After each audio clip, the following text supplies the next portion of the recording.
దశరథ నాన్నా, ఇవన్నీ నీకెందుకురా? కార్తిక్ గడు చూసుకునేవాడు కదా. నాన్నా, వాడికి ఈరోజు ఏ పని చెప్పొద్దు. మనింటి హోమానికి కుటుంబంతో సహా పిలిచాం. ఎంత మర్యాదగా పిలిచామో అంతే మర్యాదగా అందర్నీ పలకరించాలి. ఎవరి గౌరవ మర్యాదలకి నీ తండ్రి లోటు రానివ్వడురా. అత్తయ్య గారు, చుట్టాలొచ్చినట్టు ఇప్పటి వరకు మీరు కూడా కిందకి రాకపోతే ఎలా చెప్పండి? అవన్నీ చూసుకోవడానికే కదా గాయత్రిని వాళ్ళ అత్తని రమ్మంది. మన పని మనం చేసుకోవాలి అత్తయ్య గారు. జ్యోత్స్న, మీ మావయ్య వాళ్ళు వచ్చే టైం అయింది, ఇక్కడే ఉండు. అలాగే మమ్మీ. దోషం అన్న మాట మర్చిపోయి మీ అమ్మ బాగానే తిరుగుతోందే. ఈ హుషారు ఉత్సాహం ఎంతోసేపు ఉండవు గ్రాని. నువ్వేదో చేసేలాగే ఉన్నావే. చూస్తాం. ఏమండి, ఇంకా గురువుగారు రాలేదేంటి? నేను కారు పంపించాను సుమిత్ర. పైగా గురువుగారు రాహుకాలం, వర్జం ఇవన్నీ చూసుకొని అవి లేని టైంలో బయలుదేరతారు. అవునవును, దోషాలున్న ఇంటికి వారాలు వర్జాలు చూసుకుని రాకపోతే ఎలా పడితే అలా ఎందుకొస్తారు?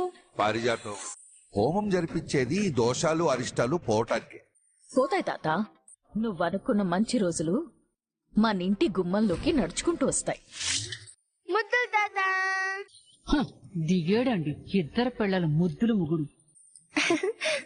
ముద్దులు తాత. అదే ఏంటి తాత బయటే ఉన్నారు? మాకోసం ఎదురు చూస్తున్నారా? అవునరా. ముద్దులు తాత. ఆ, నీతో మాట్లాడాలంటే నాకు మామూలు కావాల్సిందే. మరి నా మామూలు? మామూలంటే ఏంటో చెప్పవే. ముద్దు పెట్టినందుకు గిఫ్ట్. చూసావా, దీనికన్నీ ఎలా తెలుసు? కార్తీక్ గాడికి ఎవరికి ఎలా ట్రైనింగ్ ఇవ్వాలో బాగా తెలుసు. గాడు అంటే వెండి జోగ్రాని, కార్తీక్ అని పిలు. వాడు నా మనవడే. మా నాన్న. అవును, మీ నాన్నే. పారిజాతం, అదేదో సరదాగా అంటే దాంతో నీకేంటి? అమ్మ శౌర్య, నీ మామూలు ఫ్రిడ్జ్ లో ఉంది, వెళ్ళి తీసుకో. థ్యాంక్స్ తాత. ఎక్కువగా తనకి జలుబు చేస్తుంది. అలాగే తాత. అమ్మమ్మ, నువ్వు నాతో రా. నువ్వెళ్ళు, నేనొస్తానులే. నీకు ఐస్ క్రీమ్ తీసుకురానా? నువ్వెళ్ళి తినవే, నేను తర్వాత తింటాను. ఓకే.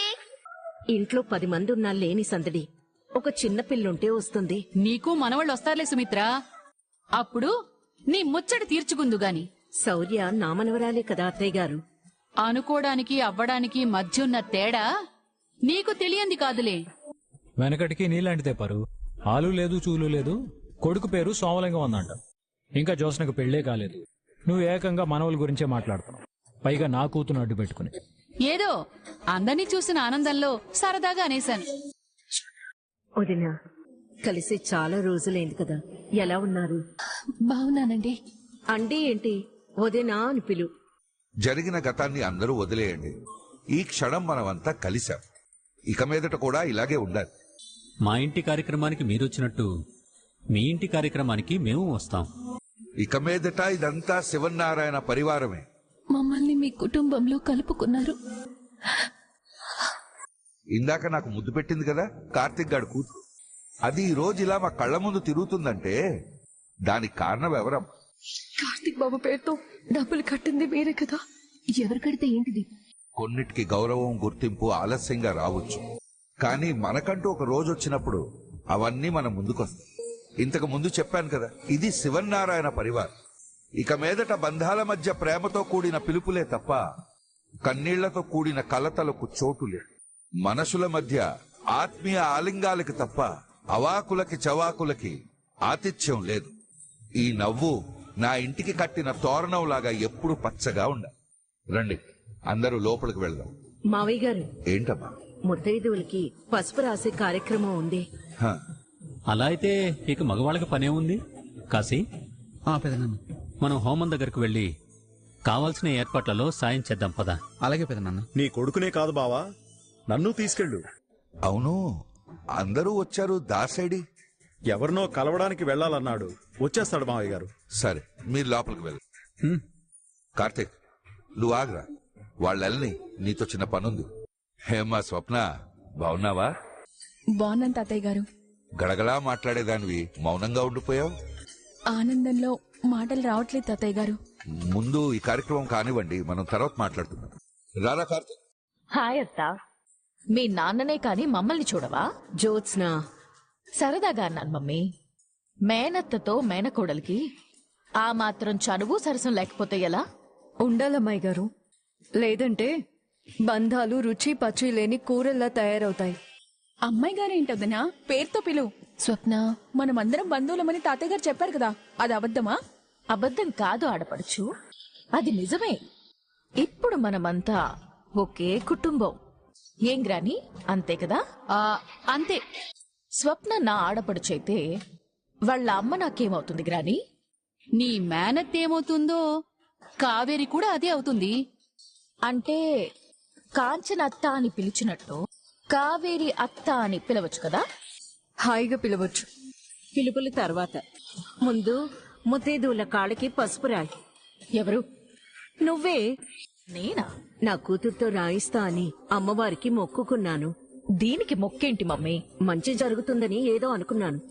తల్లి నమ్మకం కోసం కూతురు చెయ్యొచ్చు కదా. సరే మమ్మీ, చేస్తాను. ముత్తైదువులంటే ఎవరికి రాయాలి మమ్మీ? లోపలున్న వాళ్ళకి నేను రాసేశానులే. నువ్వీ నలుగురికి వీళ్లతో పాటు మీ నాన్నమ్మకు కూడా రాస్తే చాలు. 5 ముత్తైదువులకి రాయిస్తా అని మొక్కుకున్నాను. జ్యోత్స్న సచ్చిన రాయదు. నేను రాస్తాను మమ్మీ. అత్తయ్య గారు, ఆ పసుపు గిన్నె జ్యోత్స్నకివ్వండి. నువ్వు రాయడం ఏంటి? జరగబోయేది చూడు. దీపా, మీరంతా కాళ్ళు కడుక్కోండి. జ్యోత్స్న మీ కాళ్ళకి పసుపు రాస్తుంది. జ్యోత్స్న, ఇప్పుడు రాయ్. అలాగే మమ్మీ. ఇప్పుడు ఇది అందరి కాళ్ళు పట్టుకుంటుందే. ఏం కర్మరా దేవుడా. ముందు అత్తకి రాస్తాను. కానీ మమ్మీ, నాకు డౌట్. ఏంటది? ఏదైనా పెద్దవాళ్ల దగ్గర నుంచే మొదలు పెట్టాలి అంటారు కదా. అవును. కాంచనత్త పెద్దదే, కానీ కానీ ఏంటి? నీ అనుమానం ఏంటో చెప్పు. అది కాదు మమ్మీ. నీ భర్త నీతో ఉన్నాడు, నువ్వు ముత్తైదువే. గ్రానీ భర్త గ్రానీతో ఉన్నాడు, గ్రానీ ముత్తైదువే. అలాగే దీప, స్వప్న వీళ్ల భర్తలు కూడా వీళ్లతో ఉన్నారు, వీళ్ళు ముత్తైదువే. జ్యోత్స్న, పసుపు కుంకుమలు ఉన్న ప్రతి ఆడది ముత్తైదువే. నేను ముత్తైదువేనా? శౌర్య కూడా ముత్తైదువేనా? నీకింకా అర్థమయ్యేలా చెప్పాలంటే 5వ తనం ఉన్న ప్రతి ఆడది ముత్తైదువే. 5వ తనం అంటే? అసలేం కావాలే నీకు?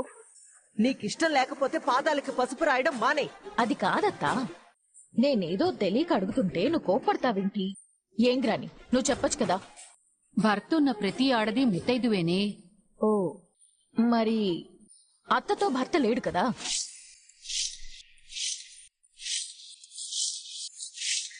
నీ ఉద్దేశం నాకు అర్థమైందే. నాకు భర్త లేడని చెప్పాలనుకుంటున్నావు, అంతేగా?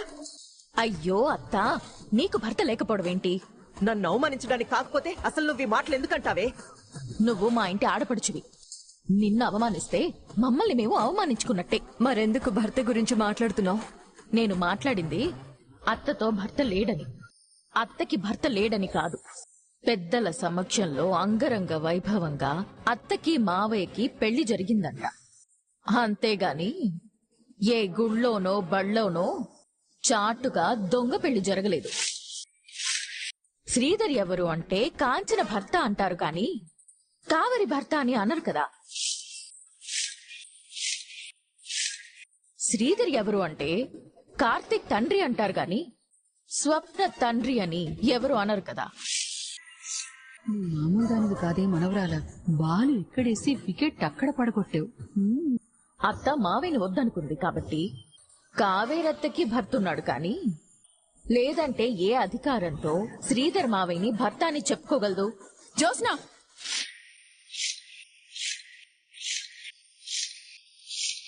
నువ్వు కూడా తండ్రి అని చెప్పుకోలేవు. అలా చెప్పుకుంటే నీ తండ్రికి నీ తల్లికి పెళ్లి ఎలా అయ్యింది అని అడుగుతారు. అప్పుడు సమాధానం నువ్వు చెప్తావా, మీ అమ్మ చెప్తుందా? జ్యోత్స్న, నువ్వు అనవసరమైన విషయాలు మాట్లాడుతున్నావు. నువ్వెందుకే మధ్యలో మాట్లాడుతున్నావు? అసలు నీకు కొంచెమైనా బుద్ధుందా పిన్ని? దీని వయసుకు మించి అడ్డదిడ్డంగా నోటికొచ్చినట్టు వాగుతుంటే చెయ్యని నోరు మోయించకుండా దానికి ఇంకా వత్తాసు పలుకుతావా? నేను నీ గురించే బాధపడుతున్నానత్తా. అవసరం లేదు తల్లి, అవసరం లేదు. నీకు అన్యాయం జరిగింది, అది నీకు సంబంధం లేని విషయం. నువ్వు త్యాగం చేసినంత మాత్రాన వీళ్ళకి గుర్తింపు రాదత్తా. ఇంకా పచ్చిగా మాట్లాడాలంటే ఈవిడ్ని ఉంపుడు గత్తె అంటారు. జ్యోత్స్న,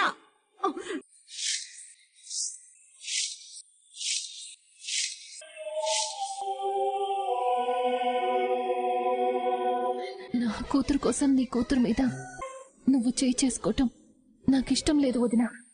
తప్పు నాది. రమ్మని పిలవగానే రానని చెప్పాల్సింది. ఎందుకంటే నా పెళ్ళే సక్రమమైంది కాదు, నా బ్రతుకే సక్రమమైంది కాదు. కావేరి, వద్దు పెద్దమ్మా, నువ్వు కూడా ఏం మాట్లాడొద్దు. జరిగింది చాలు.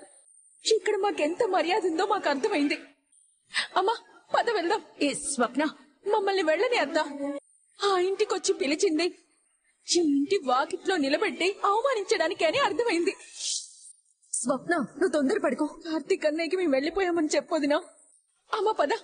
స్వప్న, స్వప్న. ఏమైంది? ఏమీ కాలేదన్నయ్య, మేము ఇంటికి వెళ్ళిపోతున్నాం. ఎందుకు ఏడుస్తున్నావు? మమ్మల్ని పోని అన్నయ్య, మేముంటే నీకే అవమానం. ముందు నేను ఎవరే ఉన్నారో చెప్పు. జోస్న అమ్మ గురించి, అమ్మకి జరిగిన పెళ్లి గురించి నోటికొచ్చినట్టు మాట్లాడిందన్నయ్య. కాసేపు ఆగుంటే బాగుండేది. ఎంతవరకు అమ్మని అంత నీచంగా ఎవ్వరూ మాట్లాడలేదు. జోస్నా, ఏమైందిరా? మీరు మాట్లాడకండి. జోస్నా, మా చిన్నమ్మని ఏమన్నావు? నిన్నే అడిగేది. మా చిన్నమ్మని ఏమన్నావు? అదేమీ అనలేదురా. పారు, నువ్వు ఆగు. ఏమీ అనకుండానే నా చెల్లి ఏడుస్తుందా? ఏమీ అనకుండానే తల్లిని తీసుకుని వెళ్ళిపోతుందా? సుమిత్ర, ఏమైంది? ఏం చెప్పమంటారండి, దీనికేదో అయింది. ఎక్కడో మొదలుపెట్టి ఏదేదో మాట్లాడింది. తల్లిగా నువ్వు చూస్తూ ఊరుకున్నావా? కొట్టబోతే కావేరి వదిన ఆపింది, లేదంటే దీని చెంప పగిలేది. అత్త కొట్టే అంత మాట అన్నావంటే అది ఎలాంటి మాట అయి ఉంటుందో నేను ఊహించగలను. ఇలా అవమానించడానికైనా ఇంటికి పిలిపించింది? మేమంతా ఒకటే కుటుంబం. నీకేంటి బాధ? నచ్చితే మాట్లాడు, లేకపోతే మానే. అంతేగాని నోటికొచ్చినట్టు మాట్లాడకూడదు. నేను కాంచనత్త గురించి నేను మాట్లాడుతుంది మా చిన్నమ్మ గురించి, మా చెల్లి గురించి. ముందు వాళ్ళకి సారీ చెప్పు. బావా, చెయ్యెత్తి కొట్టేంత మాట అనేటప్పుడు అది తప్ప తెలీదా? గతాన్ని మర్చిపోమని చెప్పాను కదా. తాత, అందరూ కలిసి ఉండాలన్న నీ సంకల్పానికి నేను తల ఉంచుతాం. కానీ చిన్నమ్మకి జోస్న సారీ చెప్పాలి. ఏదో ఒక మాట అనిందని సారీ చెప్పడం ఎందుకురా? నువ్వు మాట్లాడుకో. అవమానం జరిగింది నీకు కాదు కదా, ఆ బాధ నీకు తెలీదు. జోస్న, చిన్నమ్మకి సారీ చెప్పు. జోస్న, కావేరికి సారీ చెప్పు. చెప్పేది నీకే. సారీ చెప్పు. సారీ అత్త, నేనేదో తెలియక అలా మాట్లాడేశాను. కావేరి వదిన కాళ్ళకి పసుపు రాయి. వద్దు దినా. కావేరి, పసుపు రాయి నువ్వు. గిన్నె తీసుకో, రాయి.